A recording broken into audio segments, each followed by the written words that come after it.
Eclipse total do Sol.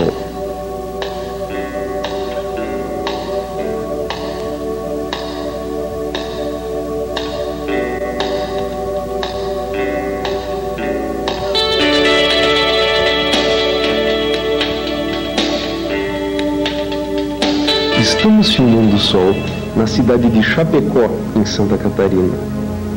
Como se vê, algo começa a se interpor à sua frente. Quando isso acontecia, os antigos chineses acreditavam que um dragão estava devorando o Sol e rufavam tambores para afastá-lo. Nós sabemos que o dragão de outrora é a Lua passando entre a Terra e o Sol. A Lua tem tamanho aparente quase igual ao do Sol no céu. Isso é um fato intrigante, porque o diâmetro do Sol é de 700 mil quilômetros e é quase 400 vezes maior que o da Lua. A grande coincidência é que o ângulo com que esses dois astros são vistos da Terra é quase igual. Isso significa que o Sol, sendo 400 vezes maior do que a Lua, deve estar 400 vezes mais distante. A luz que vem do Sol é bloqueada pela Lua, de modo que, atrás da Lua em relação ao Sol, fica um cone de sombra. Quem estiver nesse cone não enxerga o Sol e dizemos que está ocorrendo um eclipse total do Sol. É isso que está ocorrendo aqui em Chapecó. Pouco a pouco, a Lua vai encobrindo o Sol.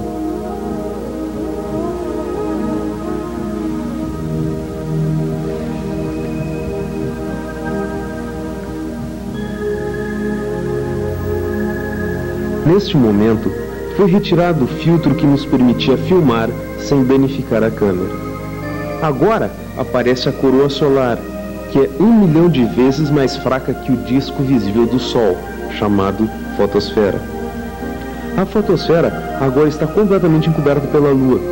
Normalmente, não vemos a coroa porque ela é ofuscada pela fotosfera. A coroa solar sempre foi observada em eclipses, mas no passado se pensava que ela era a atmosfera da Lua. Quando foram feitas as primeiras fotografias, ficou claro que a coroa pertencia ao Sol, porque se deslocava com ele e não com a Lua. Todo o Sol é gasoso, mas a coroa é muito mais tênue que a fotosfera. Sua temperatura atinge milhões de graus, algo inexplicável até hoje. Que processos podem fazer com que a temperatura solar suba dos 6.000 graus da fotosfera para os milhões de graus da coroa? Os campos magnéticos devem ter um papel importante. As linhas da coroa seguem as linhas do campo magnético solar. As estruturas alongadas com base arredondada que se vê na parte superior e inferior da imagem são chamadas de elmos coronais. Os conjuntos de estrias radiais que se vêem à esquerda e à direita são chamados de plumas polares e ocorrem nos polos do Sol.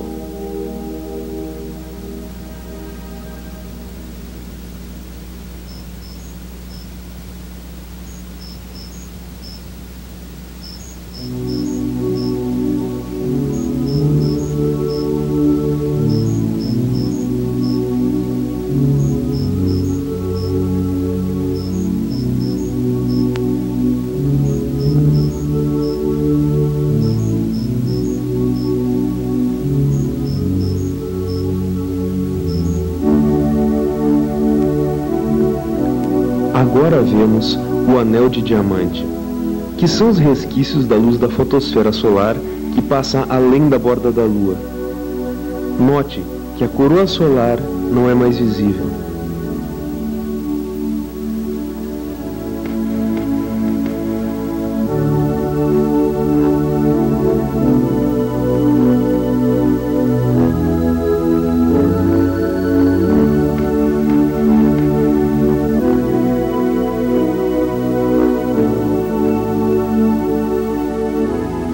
Voltamos a colocar o filtro.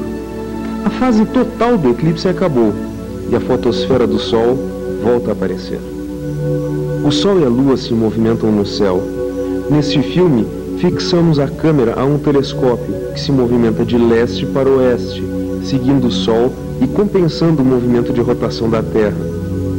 Além do movimento de leste para oeste, o Sol se movimenta em relação às estrelas, completando uma volta em um ano. Esse movimento aparente é reflexo do movimento de translação da Terra em torno do Sol. A Lua gira em torno da Terra, completando uma volta em relação ao Sol em aproximadamente um mês. Observando seu movimento em relação às estrelas e ao Sol, vemos que o plano da órbita da Lua está levemente inclinado em relação ao plano da órbita da Terra, de modo que, quando o Sol e a Lua se cruzam no céu, eles, em geral, não ficam perfeitamente alinhados. Assim, nem sempre que há lua nova, o Sol passa por trás da Lua, e por isso não temos eclipses do Sol todos os meses. Os eclipses só ocorrem onde a órbita da Lua cruza o plano da órbita da Terra, e isso ocorre aproximadamente 2 vezes por ano, a cada 123 dias.